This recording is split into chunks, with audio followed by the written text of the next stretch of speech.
तुम्ही आत्ताच पाहणी केलेली आहे का एकंदरीत आढावा घेतला? सागरी सुरक्षा ही आमच्या महायुती सरकारची प्राथमिकता आहे। मी माझ्या पहिल्याच पत्रकार परिषदेमध्ये सांगितलं होतं की माझ्या कारकिर्दीमध्ये मत्स्य खातं आणि बंदरे खातं याच्या अंतर्गत आम्ही सागरी सुरक्षेला सर्वात जास्त प्राधान्य देणार। ह्याच्या अगोदर जे चालणाऱ्या ज्या गस्ती नौका होत्या त्या लाकडी होत्या आणि लाकडी असल्यामुळे जो आम्हाला योग्य कारवाई त्यांच्याकडून अपेक्षित होती, कारण का समोरचे असणारे जे मोठे ट्रॉलर किंवा आधुनिक ट्रॉलर असायचा त्याचा पाठलाग करणं त्या लाकडी गस्ती नौकांना शक्य नव्हतं। आम्हाला थोडी आधुनिक आणि लेटेस्ट टेक्नॉलॉजीवाले काही गस्ती नौका अपेक्षित होत्या। त्यानुसार आज जी काही गस्ती नौका आपण पाहिलेली आहे तशा 5 गस्ती नौका लवकरच आपण समुद्रकिनारी आपण उतरवणार आहोत, जेणेकरून सागरी सुरक्षेच्या दृष्टिकोनातून कोणीही अनधिकृत कुठलेही हालचाल आमच्या किनारपट्टीवर करत असेल तर जसं ड्रोनची सुरक्षा 9 जानेवारीपासून आम्ही लावलेली आहे, त्याच्यामुळे असंख्य अनधिकृत मासेमारी असो किंवा कोणीही कुठल्याही पद्धतीची अनधिकृत हालचाली आमच्या किनारपट्टीवर करू शकलेला नाहीये। त्याला ताकद देण्यासाठी आता 5 गस्ती नौका प्राथमिक आम्ही आमच्या मत्स्य खात्याच्या माध्यमातून आम्ही उतरवणार आहोत। टोटल 15 ह्या येणाऱ्या कालावधीमध्ये आपल्या पूर्ण किनारपट्टीवर आपल्याला दिसतील, जेणेकरून आपली किनारपट्टी सुरक्षित ठेवण्याच्या दृष्टिकोनातून हे महत्त्वाचं पाऊल आमच्या मत्स्य खात्याने उचललेलं आहे। सर, त्याच्यामध्ये एक तर 15 जणांची सिटिंग आहे, त्यांची स्पीड जी आम्हाला अपेक्षित आहे, ज्याला आम्हाला मोठे मोठे आधुनिक ट्रॉलर असतील, स्पीड बोट जे कोण अनधिकृत मासेमारी करतात त्यांचा पाठलाग करण्यासाठी ज्या गोष्टीची गरज आहे त्याच्यामध्ये विविध पद्धतीने आम्ही टेक्नॉलॉजिकली ॲडव्हान्स अशा गोष्टी आम्ही बसवलेल्या आहेत, जेणेकरून आम्हाला अनधिकृत कुठलीही बोट अगर आमच्या हद्दीत आली तर तिला आयडेंटिफाय करणं, तिच्यापर्यंत पोहोचणं, तिचा पाठलाग करणं। 15 लोकांची बसण्याची सोय होत असल्यामुळे आमच्या ज्या सागरी सुरक्षेचे जे पोलीस आहेत त्यांनाही बसण्याची सोय आहे आणि म्हणून जे सागरी सुरक्षेला अजून कडक करण्याच्या दृष्टिकोनातून ही बोट आम्हाला प्रचंड कामाला येईल। सर, वॉटर मेट्रो संदर्भात सुद्धा आपण आढावा घेतलेला आहे, काही निर्देश देण्यात आलेले आहेत? आदरणीय देवेंद्र फडणवीसजींनी आपल्या मुख्यमंत्र्यांच्या कारकिर्दीमध्ये 14 ते 19 आणि आता या मुख्यमंत्र्यांच्या कारकिर्दीमध्ये मुंबईमध्ये मेट्रोचं एक जाळं अतिशय चांगल्या पद्धतीने त्यांनी तयार केलं आणि म्हणूनच मेट्रोचा फायदा मोठ्या प्रमाणामध्ये मुंबईकराला पण झालेला आहे आणि ट्रॅफिकचे पण प्रश्न सोडवण्यासाठी मोठ्या प्रमाणात झालेला आहे। तसंच कोस्टल रोडचा पण एक महत्त्वाचा प्रकल्प आदरणीय देवेंद्र फडणवीसजींनी केलेला आहे, त्या सुरू केला आणि तो संपवला पण। तसंच कोची वॉटर मेट्रोच्या धर्तीवर मुंबई वॉटर मेट्रोचा फिजिबिलिटी रिपोर्टचं प्रेझेंटेशन काल आमच्याकडे झालं। DPR सप्टेंबरपर्यंत अपेक्षित आहे आणि डिसेंबर 2026 पर्यंत पहिला टप्पा त्या मुंबई वॉटर मेट्रोचा, जसं आपण देवेंद्रजींना मेट्रो मॅन अशी पदवी दिलेली आहे तसंच डिसेंबर 2026 पासून आपण त्यांना मुंबईचे वॉटर मेट्रो मॅन असे पदवी निश्चित पद्धतीने देऊ।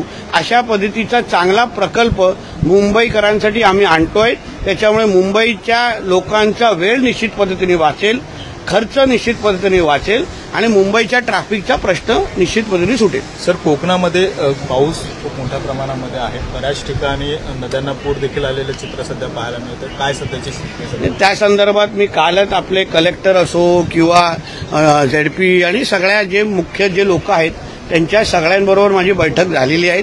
असे काही म्हणजे पूल आहेत, साकव आहेत, रस्ते आहेत आणि विजेचा विषय आहे, या सगळ्यांबाबतीमध्ये आम्ही सगळेच म्हणजे मी सिंधुदुर्ग असो, रत्नागिरी उदयजी असो, खालती रायगडला आदिती तटकरेताई असो, आम्ही सगळेजण जे सागरी किनारपट्टीवर असलेले जे जिल्हे आहेत त्यांना आदरणीय मुख्यमंत्र्यांनी सतर्क राहायला सांगितलेले आहे।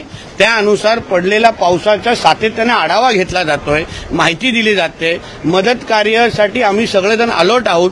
कोणी कुठेही घटना घडली तर प्रशासन त्यांना निश्चित पद्धतीने मदत करेल असा सरकारचा मंत्री म्हणून मी विश्वास देतो। मुंबई गोवा महामार्ग जो आहे त्याच्यावर दरड कोसळण्याचे प्रकार आहे, कशेरी घाटामध्ये गळती लागली पुन्हा एकदा। काय कोकणामध्ये पडणारा पाऊस हा प्रचंड वेगाने पडणारा पाऊस आहे, हवा जोराने असते आणि त्याच्यामुळे अशा घटना सातत्याने होत असतात. पण प्रिकॉशन म्हणून किंवा सतर्कता म्हणून जाळ्या बसवणं प्रकार असो किंवा रिस्पॉन्स टीम असो, ह्या आमच्या तयार आहेत. कुठे आता काल करुळ घाटमध्ये काही घटना घडली, विदिन फ्यू आवर्स ते आम्ही लोकांनी क्लिअर केलं.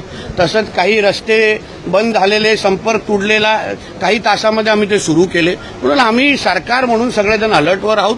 पाऊस तुम्हाला माहिती आहे की गेल्या वर्षापासून आता यावर्षी लवकर सुरू झाला, जोरात सुरू झालेला आहे. म्हणून प्रशासन म्हणून आम्ही सगळेजण सतर्क आहोत. राजकोट येथील किल्ला जो आहे, त्या राजकोट येथील शिवाजी महाराजांचा पुतळा बसवला होता, त्याचा चबुतरा थोडासा खचला होता. काम कुठपर्यंत आलंय? कारण त्यावरून आरोप प्रत्यारोप कोण आहे? एक महत्वाचा निर्णय जो मी काल सगळ्या जणांनाच विनंती केली, महेशकर मॅडमला विनंती केली, राजभोग जे त्यांचे सीई आहेत त्यांना विनंती केली. आता आपण 100 दिवसामध्ये तो असा एक मोठा आदर्श असा एक पुतळा उभा केला, त्याचं उद्घाटन पण केलं. आजूबाजूच्या परिसराचं थोडं डागडुजीचं काम राहिलं होतं, ते आता मी त्यांना विनंती केलेली आहे की आपण थोडं, आता पावसाळ्यामुळे तसे पण पब्लिक लोक तिथे जाणं कमी आहे.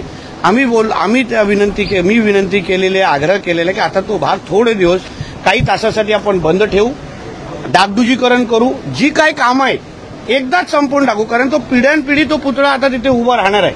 राम सुताराजीने जो काही पुतळा उभा केलेला आहे त्याला आता कोणच हलवू शकत नाही, अशा पद्धतीचे ताकदीचा पुतळा आहे. पण आजूबाजूचा परिसर आहे, भिंतीचे काही कामं बाकी आहेत, फ्लोरिंगची काही कामं बाकी आहेत, बाजूला शिवसृष्टी येते आहे. या सगळ्याची कामं करण्यासाठी काही वेळ लागणार. म्हणून काही तासासाठी तो येणं जाणं लोकांचं तिथे थांबवावं आणि PWDने जे कामं करायची आहेत ते एकदाच संपून टाकावी, जेणेकरून हे दर 2-2, 3-3 महिन्यामुळे काही अशी अडचण होता कामा नये. म्हणून मी तशी विनंती केली, आग्रह केलेला, लोक सगळ्यांनी ऐकलेलं पण आहे.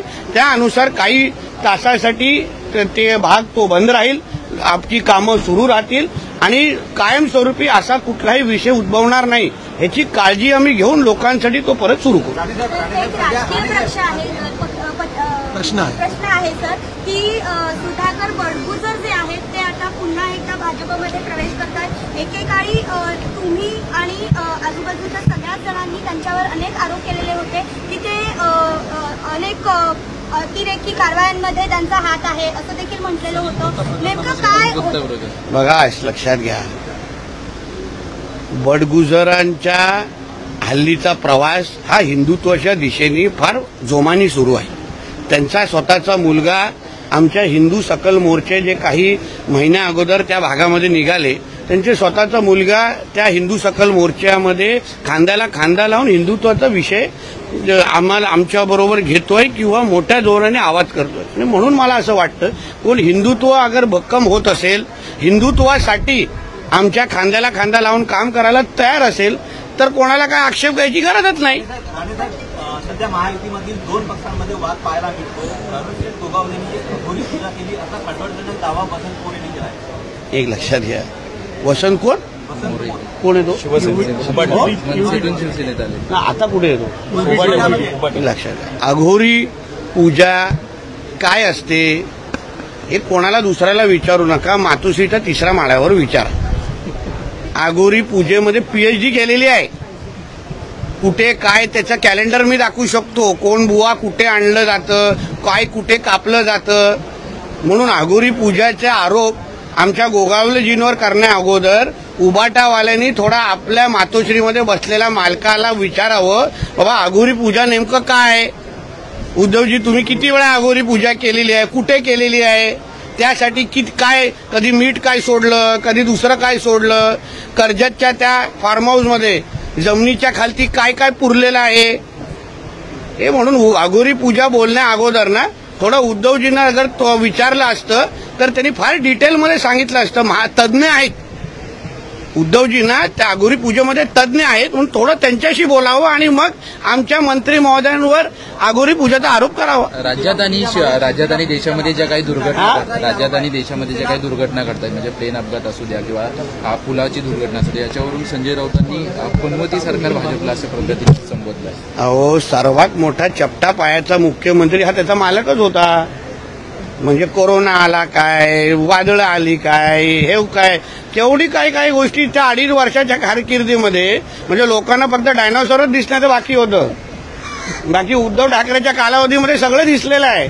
म्हणून चपटा पायाचा मुख्यमंत्री कशाला म्हणतात हे संजय राजाराम राऊतनी त्याच्या मालकाचा फोटो अगर बघितला ना त्याला चांगला दिसेल. म्हणून दुसऱ्यांना बोला आमचं तो शुभ सरकार आहे, एवढ्या चांगल्या गोष्टी व्हायला लागलेल्या आहेत, कळलं ना. म्हणून संजय राजाराम राऊतला बोलून पहिला डोंगणाखाली बघ आणि आमच्यावर आरोप कर.